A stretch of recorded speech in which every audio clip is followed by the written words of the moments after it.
Welcome back. Were you filming? Welcome back to the vlog, ladies and gentlemen. First of all, thank you so much for blowing up last week's video. If you are new here and haven't seen it yet, it's up there. You guys are amazing. We're on a road to 100K, and I just want to say thank you, thank you, thank you, thank you. You guys are amazing. Anyways. Cause your ass. This thing, what? If I got it, use it, you know? As you can tell from the title of this video, this is officially 3 months of owning the BMW G87 M2. So why not give you guys a little review, my thoughts officially of like, okay, how I actually like this car or not. First things first, I heard you guys loud and clear, a couple of you actually, and I've been waiting to do this. Shut the f up, you hear those birds? We're gonna need some absolute silence for this because the reason it's taken me so long to take off the stickers on the M2 on the seats is because I've been wanting to hear the like crispiness, like little ASMR moment. It's like the one thing I get to rip off, you know, like brand new BMW M2, and I don't know why it's taking me this long, but here we go, you guys. We're gonna do it together so you can enjoy it with me.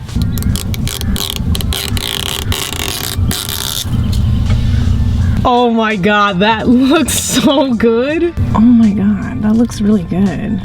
That's what she said.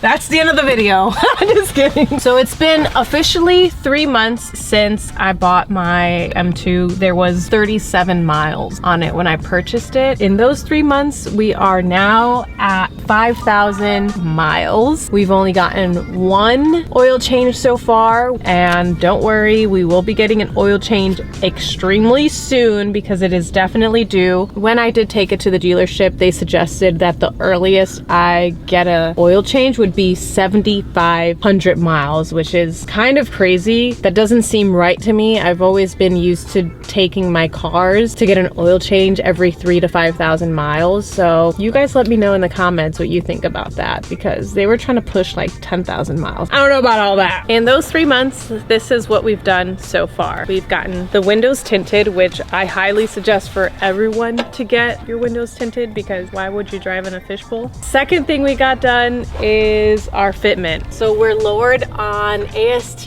adjustable lowering springs, and we also have some spacers, 15 in the front and 18 in the back. Next thing that we did was kind of like also a 4 through 6 all at the same time. Changed the reflectors. So we added reflector deletes. So if you notice here, these used to be orange, not anymore. They're paint matched. So we also did it in the rear. So that used to be red. Now it has just like this little, what do you even call this? Ladder? I don't know. And then we also installed alongside that the DRLs. So let me show you all at the same time. And that video is linked up here for you guys to watch that whole installation of those 3 things that I got from I&D. Next thing that we did was we installed the carbon fiber front lip, and that's by Feral Industries. They sent that to us, and unfortunately I did crack it. Here's the damage. That was a very, very sad day for me. After that,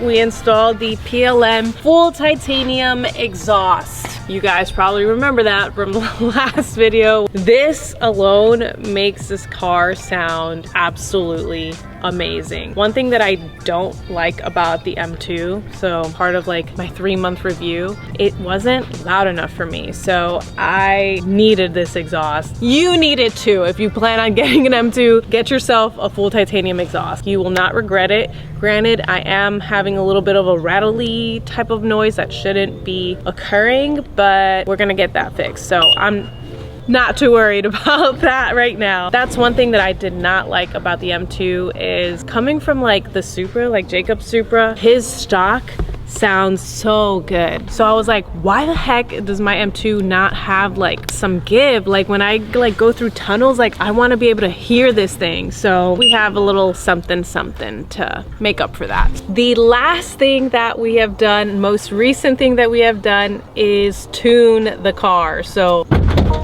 most recent addition. We tuned the car, so this is no longer stock. It does have a piggyback tune. I'm running JB4 right now. I do have a full video on that as well, linked up here so that you can go watch it, and like some time on the dyno as well. So this thing is a lot faster than it came stock. Aside from the tune, we installed some intakes. So these are Burger Motorsport intakes. We have a little cute little hardware. Honestly, I was not expecting to have like fancy little hardware, but I'm not mad at it. And we're also running Fuel It, which we get a nice little E30 blend, so we can pump E85 and 91 octane into the tank so that we get a nice little E30 blend and make sure that this thing is running nice and fast. I know some people were asking like, what's the point of mixing gas? If you do not have that on your car, don't be doing this shit, okay? Don't be coming to me being like, I did that and I don't have enough power. Like, first of all, do your research, but essentially you get more power. And that is what we've done so far to my M2 in 3 months. I don't know what we're gonna do next. Maybe you guys could suggest in the comments, like, what should I do next? Aside from wrapping it, I know you guys want me to wrap it and I will, but I wanna do other things to it first before I get to that.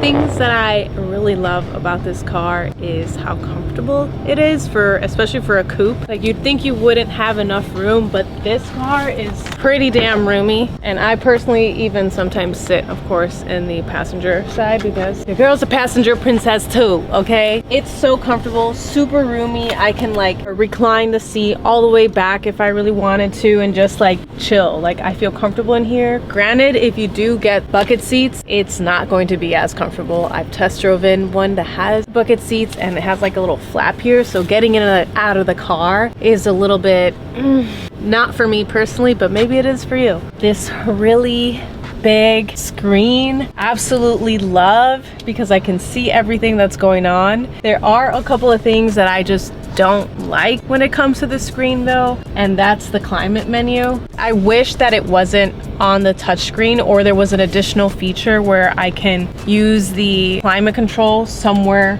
down here, because when it is freaking blazing hot, this screen also gets hot as well. Not as in like it's gonna blow up, but the residual heat just makes the screen hot. So like, don't press a little too long because it will get, you will probably sting yourself a little bit. But that's one thing I don't really like about the climate, just only being accessible through the screen. One thing that I don't like, and this is like the everyday driver, itty bitty things that I just don't personally like, is these cup holders. They will hold your cup tight, like it's not going anywhere, but things like tend to get in the way. If you have a big enough cup like this bad boy, it's gonna block like everything, all the buttons and out here, which, oh wait, am I an idiot? I just said, oh my God, I take back the whole climate menu thing. See, that's because of the cup holders. I could actually access the climate from in here. I had no idea that I could do that. Until just now, like what the heck? But it's because I will usually have like a cup in here that blocks the buttons, so I don't ever notice it. So I take that back.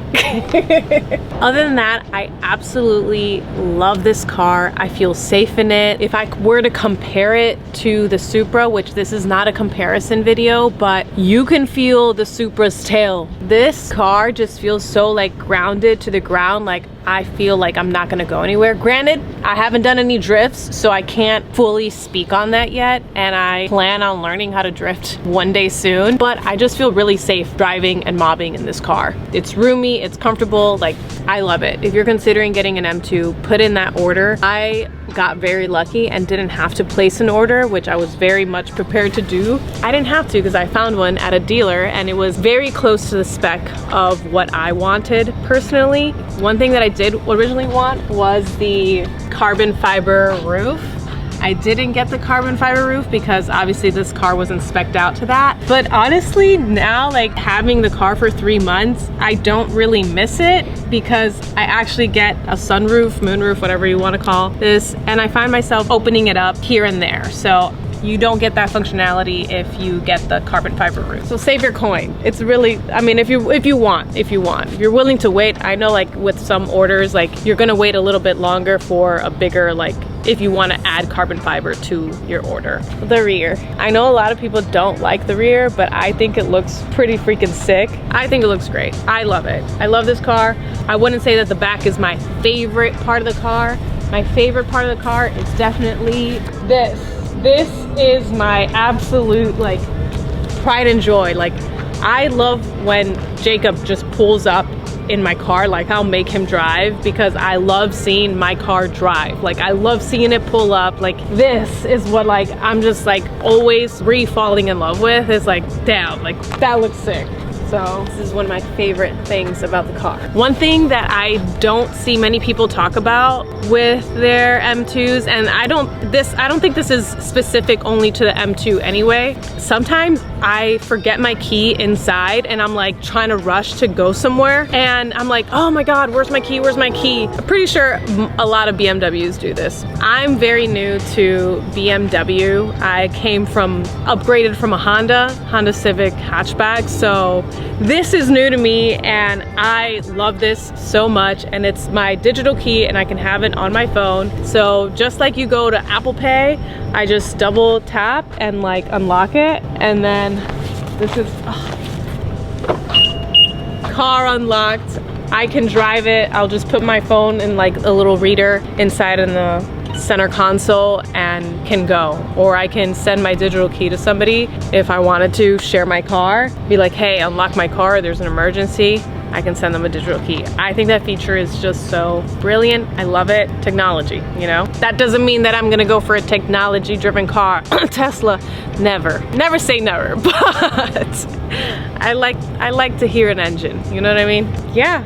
That's like pretty much, I love my car. I love it. If you're considering it, I highly suggest it. Hopefully I've changed your mind if you're new here, or if you've been following my channel for the past like 2-3 months, hopefully this car has also grown on you. Highly recommend. And I don't see many G87s on the road. I see a lot of G80s or M3s, M4s, but I don't see M2s, at least this like generation, like G87. So that's kind of nice, where it's like, oh shit, there's an M2. Like, I love that that's why I got it, because I really wanted an M3, but I didn't like the kidney grills in the front that they did. I didn't like that. This car just top tier. I love it. You should get it. Anyways, we'll insert some more B-roll here so that you can enjoy a little bit more of the car, and that is my 3-month review. I love this car. 10 out of 10, I would say. 9.5 out of 10. Thank you guys so much for watching. I hope to see you in the next video, and make sure you subscribe, because once we get to 100,000 subs, 100K, I will do a single turbo on this car. So let's get there as fast as I can. Please don't leave me waiting. Like, I want to do that as much as you do. So let's get to 100K. Subscribe and like this video. Thank you. Love you. Bye.